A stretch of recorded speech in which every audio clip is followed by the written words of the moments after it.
so called dynamical symmetries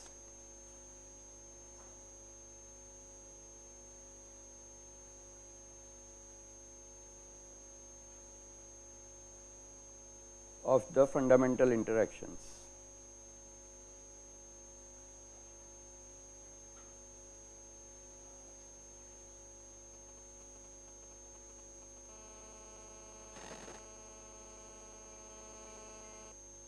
So, in the Lagrangian version, what happens usually is that you discover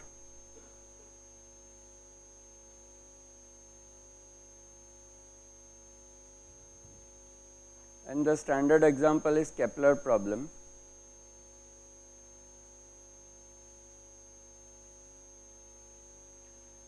Here the symmetry arises from the fact that the force is purely central.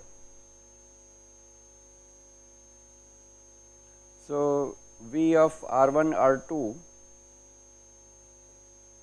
reduces to V of only R1 minus R2,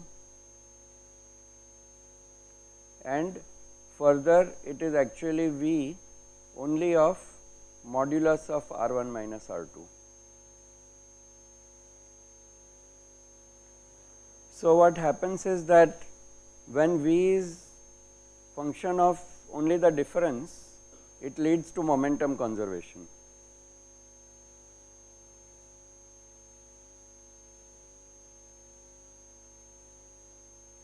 Which is mostly for the center of mass.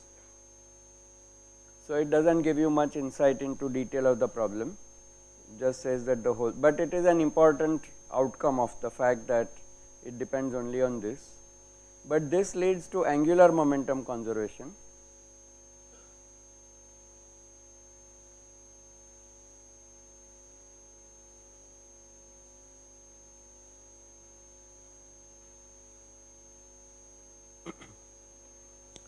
So, as a result, the symmetry of the problem, that it does not depend on certain coordinates, leads to conserved quantities.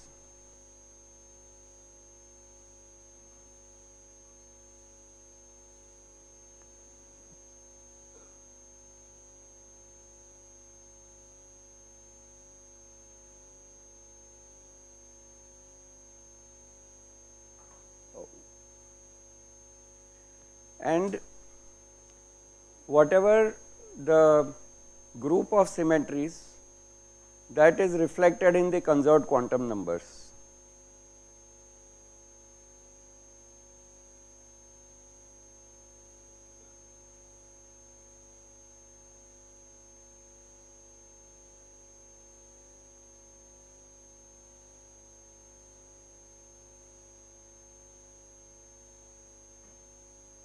Or sometimes we call them charges. So, for example, the conserved quantity angular momentum, their components will mix the same way that the group property dictates. I am not going into too much detail of proving things because we want to say some more things, but the first thing we can check very quickly, this statement of momentum conservation.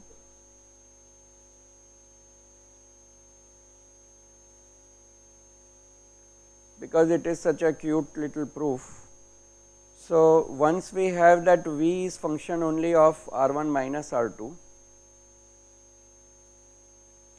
that implies that F12, which we might say is the force on particle 1 due to particle 2. So, we call this minus gradient with respect to coordinate 1 of particle of R1 minus R2.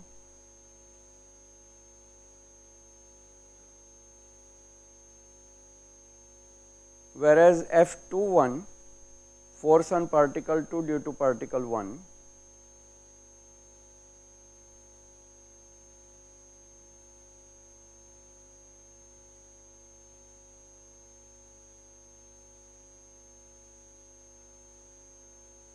would be equal to the gradient at the location of 2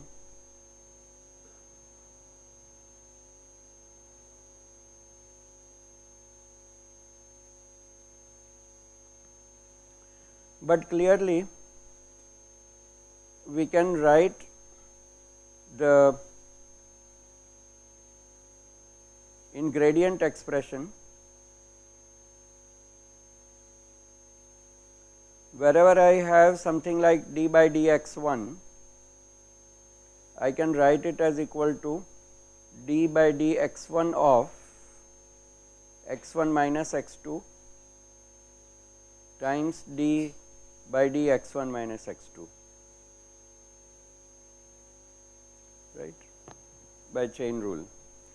But similarly, I can write d by dx2 to be equal to d by dx2 of x1 minus x2 partial x1 minus x2.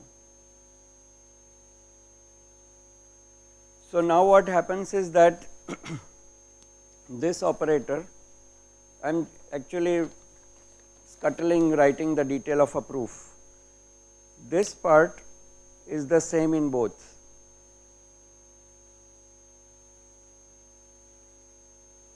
This goes and acts on V of x1 minus x2, right. So it is going to give the same thing in both. V is intrinsically function of x1 minus x2 and this gradient is with respect to that coordinate. But these two have opposite sign. D by dx1 of x1 minus x2 is minus of d by dx2. So that makes f12 equal to minus f21.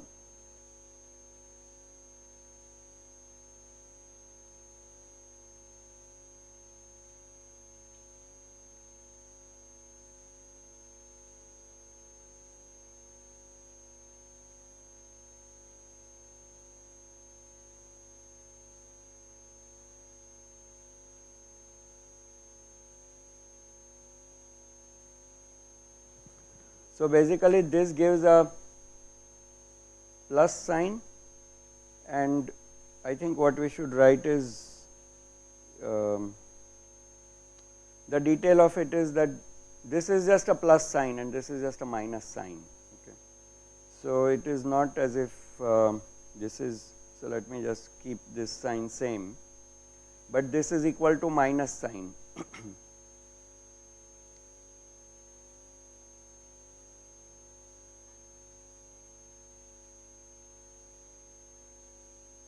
x2v, whereas, so let us leave this out for the time being, whereas this is equal to minus of d by d x1 minus x2 of v, and so that implies that f12 of x component is same as f21 x component, or we have the so called Newton's third law that f12 is equal to minus f21.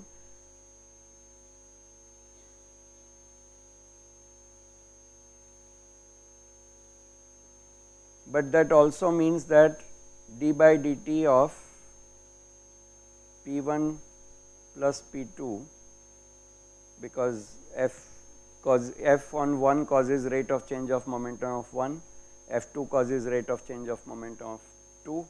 So this is also equal to 0. So we get that this total momentum is conserved.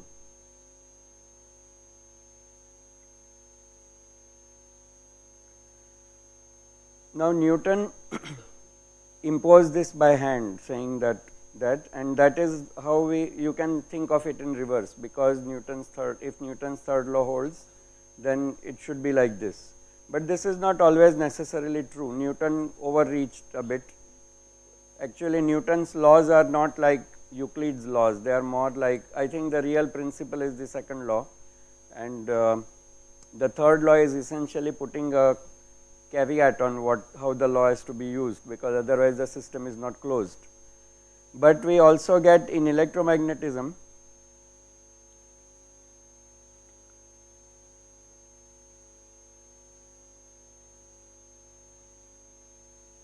we get F12 equal to plus F21 equal to 0, but they are skew. So F12 is like this and F21 is like this.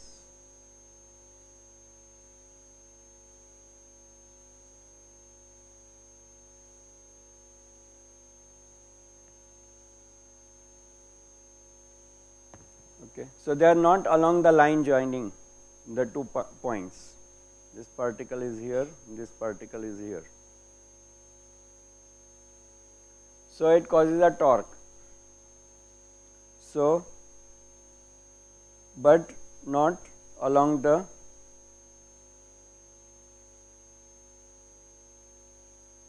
line joining the 2.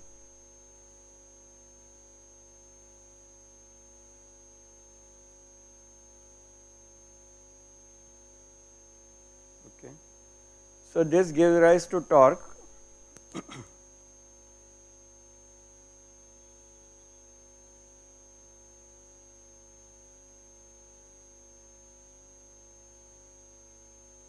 And thank God for it, because that is how all the motors run, because if really it was so rigid that it could not be skew like this, so there is a separation between the two D, and torque is, you know, the torque and couples are calculated from that.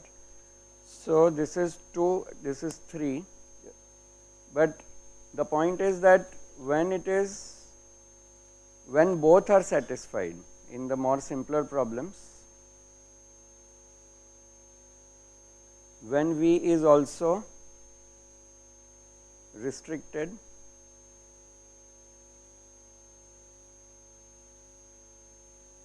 so by the way, this has to do with Biot-Savart's law.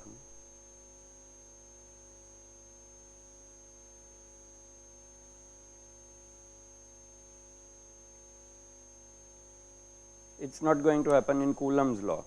It's only when you have the currents and mutual, so you can check it, and it's there in Jackson's book.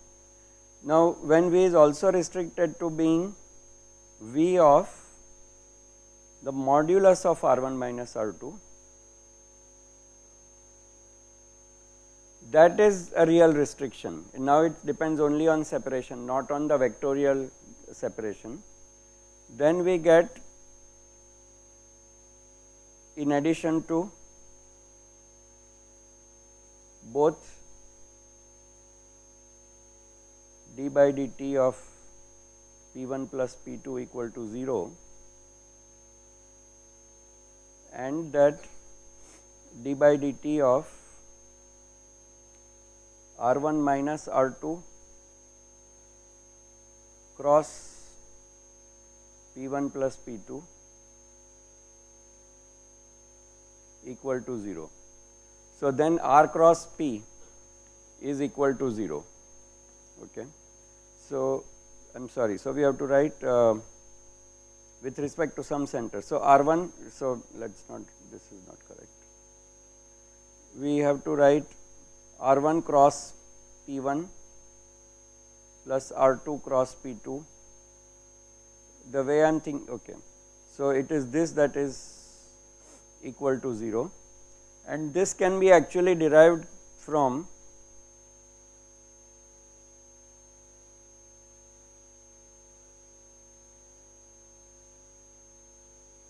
using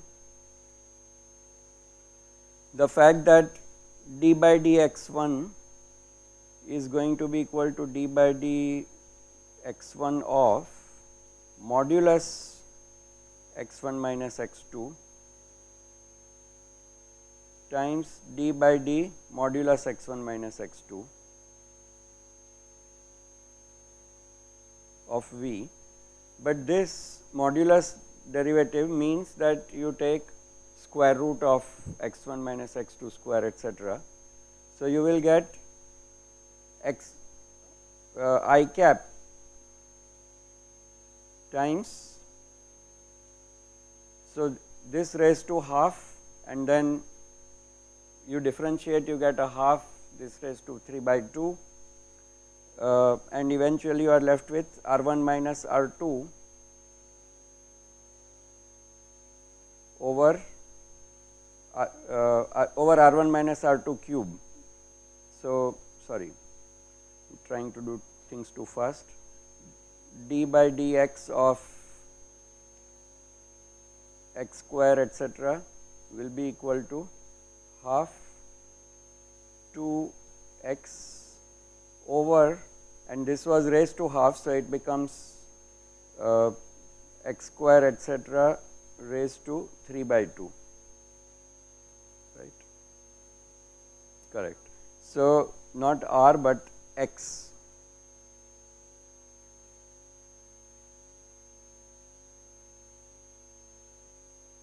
This is what you will get.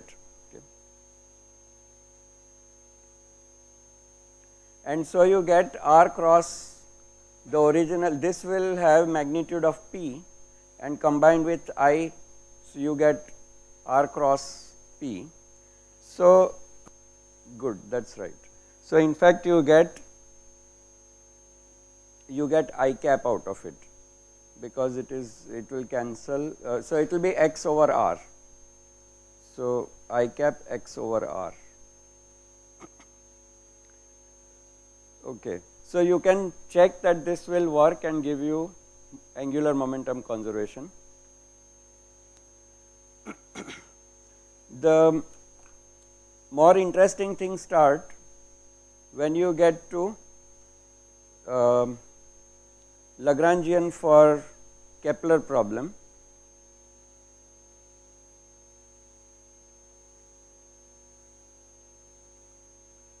Here you write for the reduced coordinate,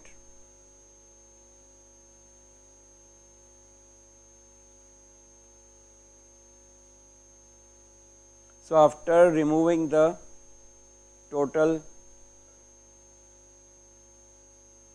P total is of course conserved. For the reduced coordinate we get a Lagrangian in spherical coordinates, because we want to write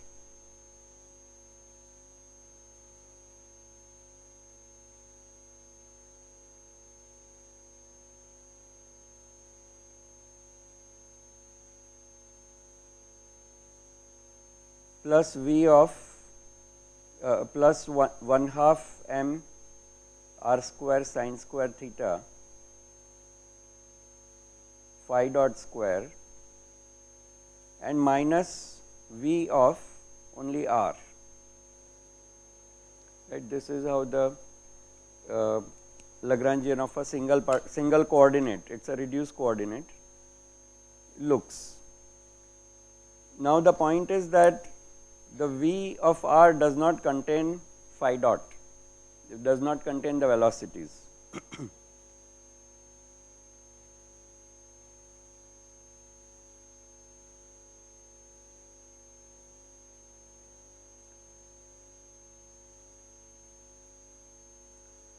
So, we get what are called, so these are called cyclic coordinates.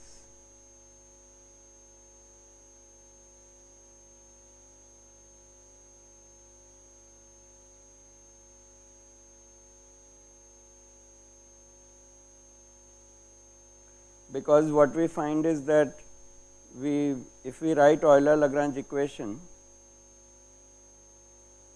then something like d by dt of dl by d phi dot minus dl by d phi dot dl by d phi equal to 0, but this is already equal to 0.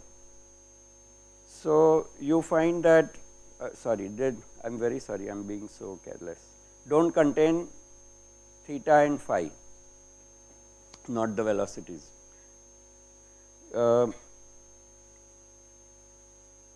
So, this is then the P corresponding to phi is conserved. Also the P corresponding to theta is conserved, which actually allows you to choose the plane of the problem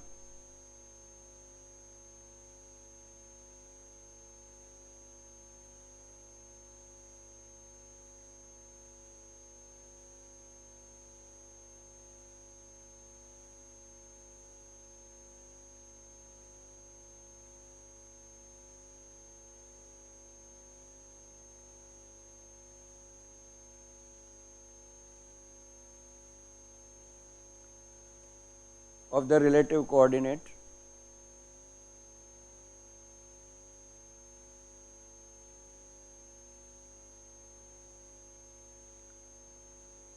perpendicular to total angular momentum.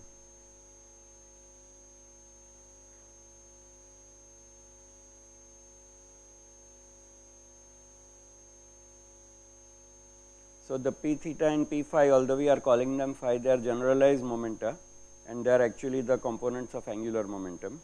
So, this is how it goes. So, I want to just say that corresponding to the fact that, so return to symmetries and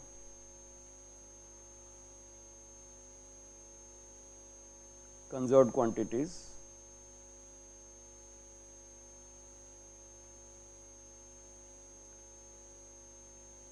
So, corresponding to rotation symmetry,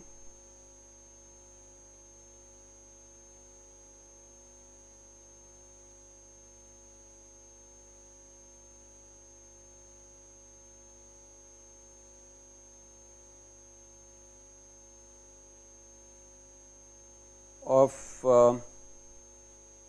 V and therefore of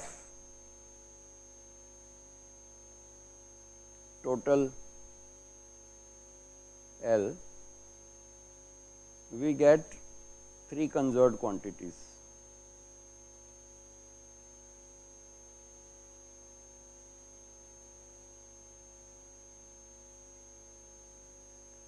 To determine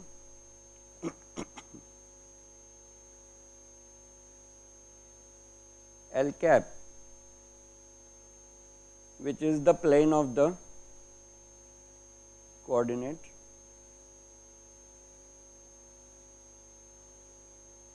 because L cap unit vector has, so fixes the plane, and the magnitude determines the gives you the Kepler's area law,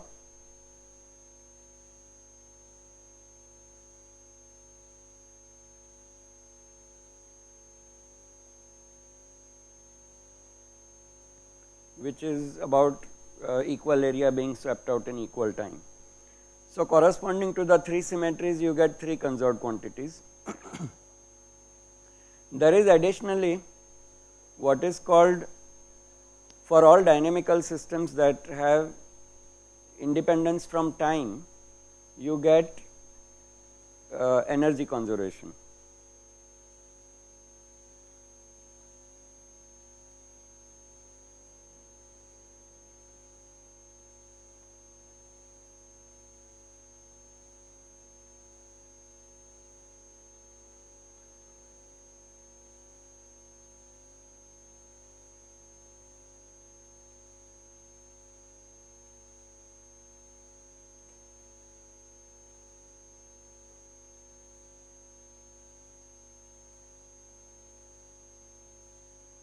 Which in plain language is energy for most of the time. Okay. And the statement of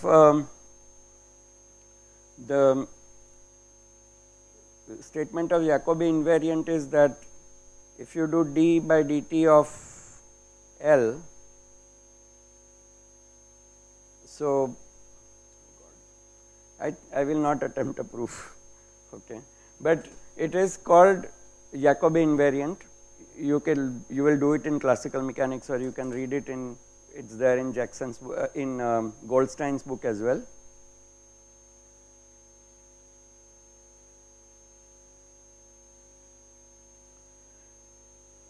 So, the point is that the Kepler problem then reduces to only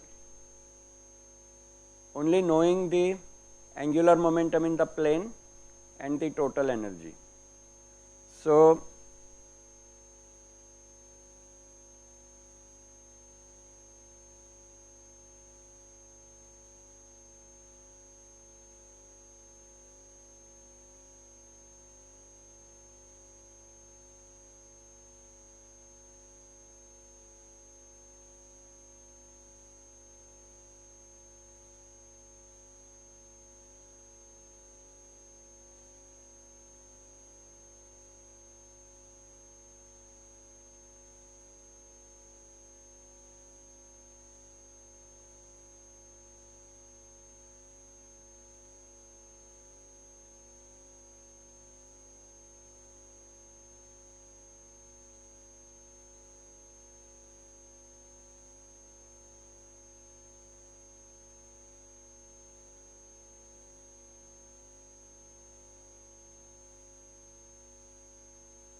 which gives real angular momentum L.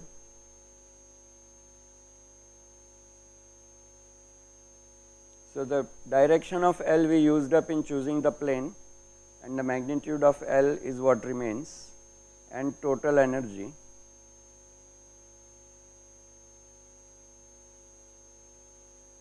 which you might call E. So R and phi get traded for L and E, and the trajectories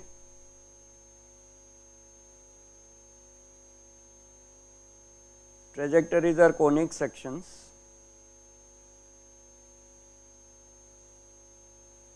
Circle or ellipse or parabola or hyperbola, which also have two quantities that fix the geometry of the trajectory, which is the major and minor axis, or the latus rectum, and location of focus, etc.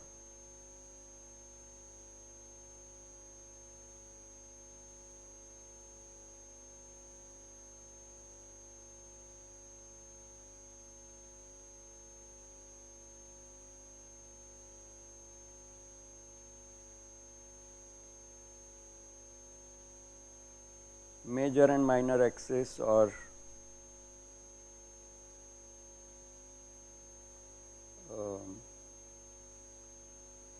what is it called, eccentricity and latus rectum.